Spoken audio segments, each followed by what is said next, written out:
And so everyone, we finally arrived at the newest Marvel Cinematic Universe movie, and one that I personally wasn't all that excited for, but was still really curious about it, Eternals.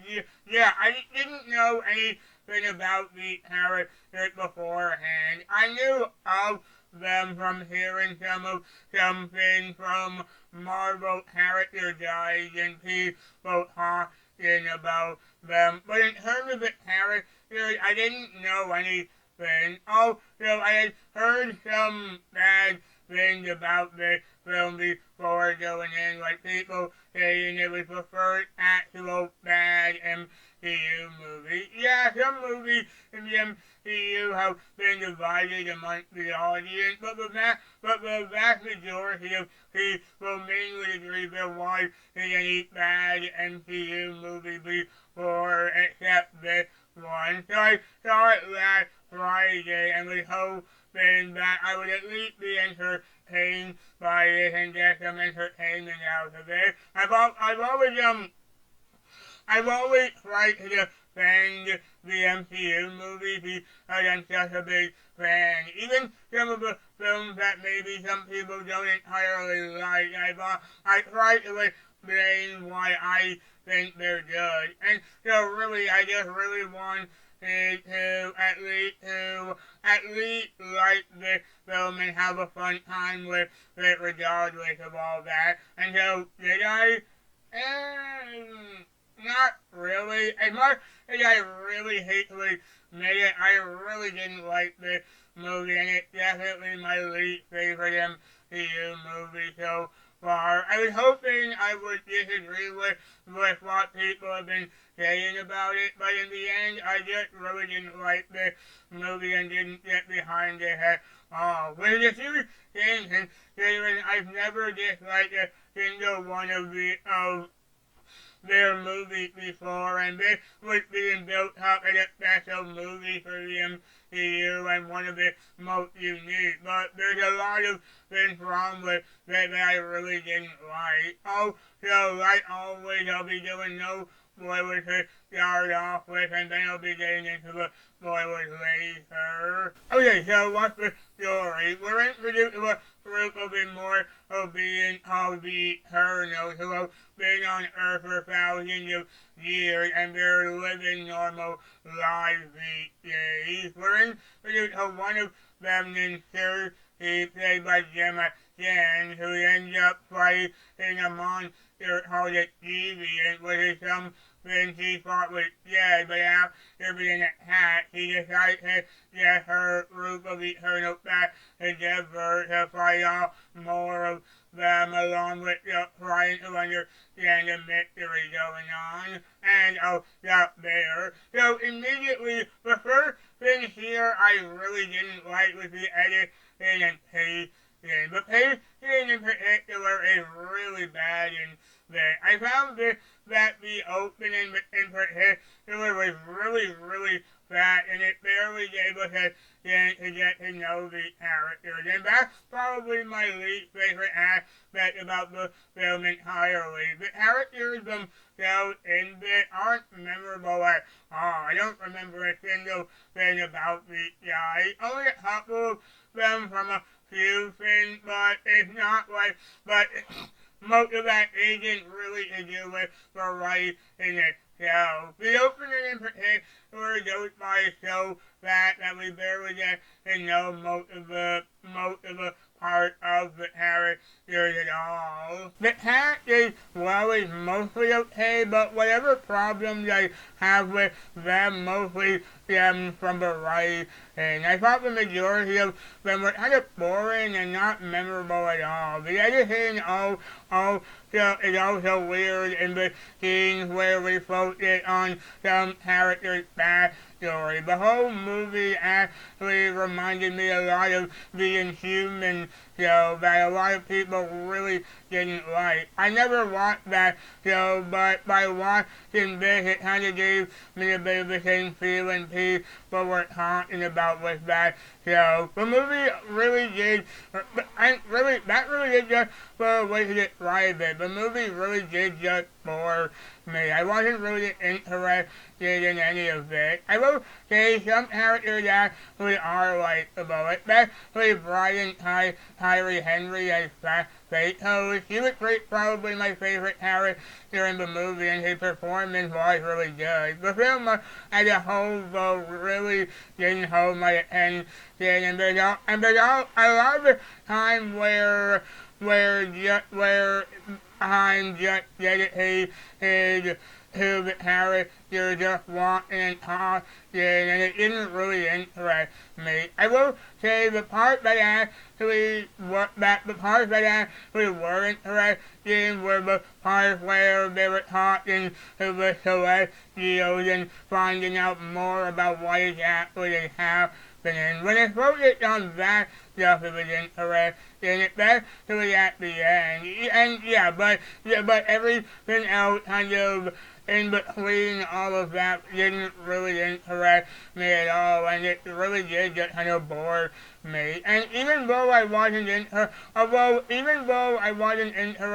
in the film, the ending is actually pretty cool when everything is discovered. Yeah, the ending climax is actually really cool when it does, when we finally get away. Although, so I never finished that the jokes as well didn't really do it for me. They're either too drawn out or just aren't funny to begin with. Especially one guy in particular who kind of follows the Arnold around for a while. Another thing that's weird is the character's decision making. Some characters change their minds on different things really quickly, and it's kind of unnatural and kind of forced. And we get a lot of the time the characters, but even though they try to build up kind of a reason why some characters do what they do, it doesn't really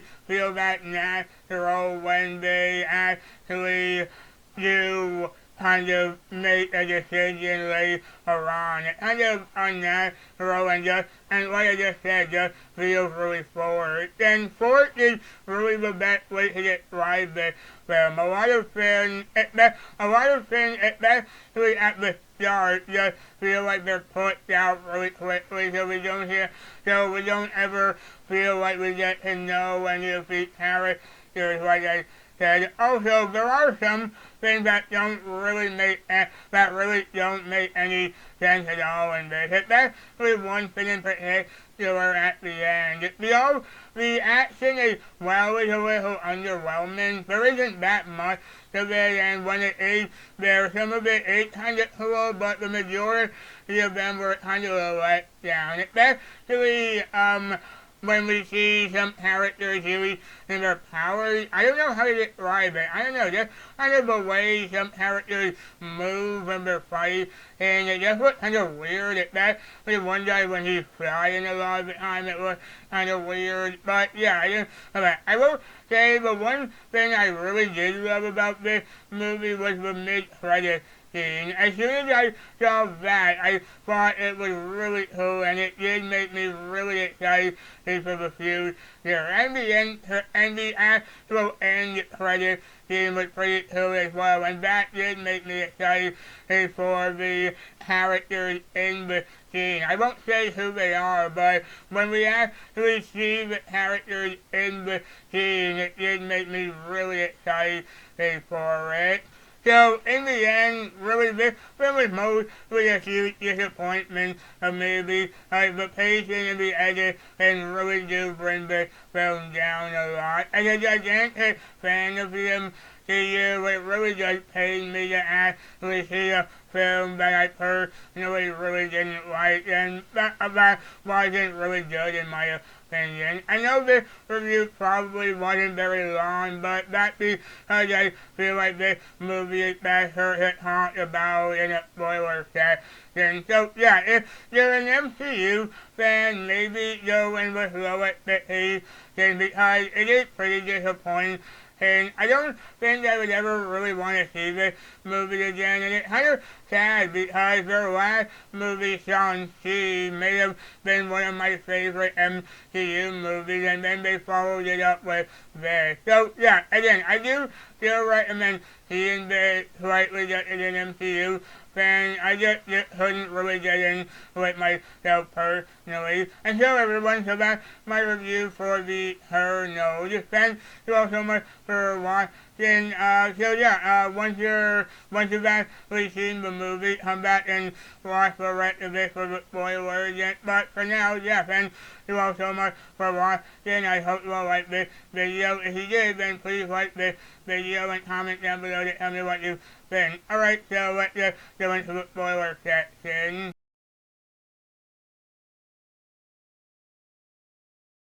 Okay, so there probably isn't that much to spoil about this film, but I just wanted to talk about them anyway. So the first big thing I want to talk about was the Celestial Arishem. That was that interesting thing I was talking about. All the stuff about that was interesting. It was pretty cool when he revealed that Celestials are born from inside the planet and therefore destroying it when it emerges. However, like I was saying, a lot of the time we're following Cersei and the others, trying to find the others, and a lot of it really didn't hold my attention. And like I said, I didn't like that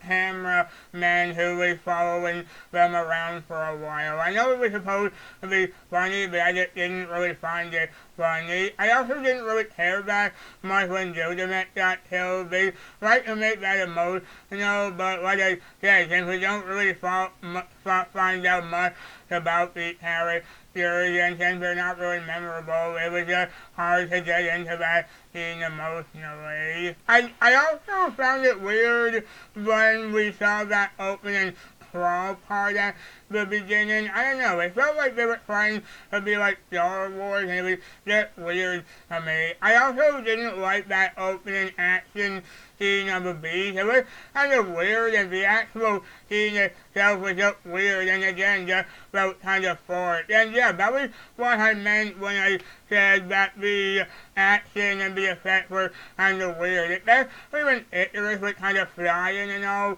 that. I don't know how, but just something about the way he just kind of flew around and just kind of like punched in that TV, and something about that just looked a little weird to me. I don't know how to explain it. And I guess we didn't talk about the climax now, which was probably my favorite part of the movie. I found it cool when they decided to have Cersei do something about the Celestials and maybe kill it before it emerged. And I did kind of like it when.